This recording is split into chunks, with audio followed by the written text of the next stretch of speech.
What's up everybody, it's your boy Yousuf, and today I'm going to show you how to install GNS3 within 120 seconds.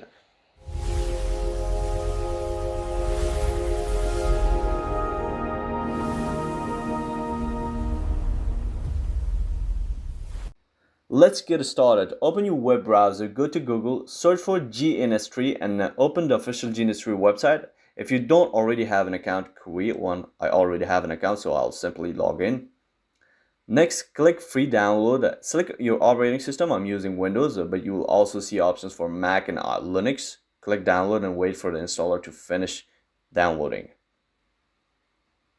Once the download is finished, open the installer. For most users, default installation settings are perfectly fine. So just click next through the installation step. You'll also see an option to install a GNS3 virtual machine.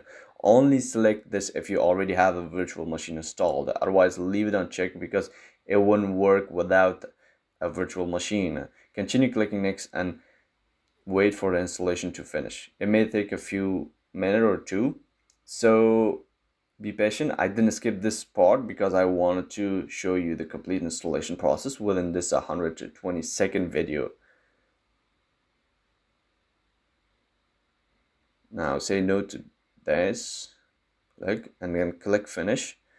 And the first time it is started, GNS3 will initialize the local server and connect the client to it. This may take a few moments. And finally, check the bottom left corner of the GNS3 window. Make sure the local server indicator is green. If it's green, everything is working correctly and GNS3 is ready to use. It's simply the case for me. And that's it. Your GNS3 installation is complete. Thanks for watching and take care.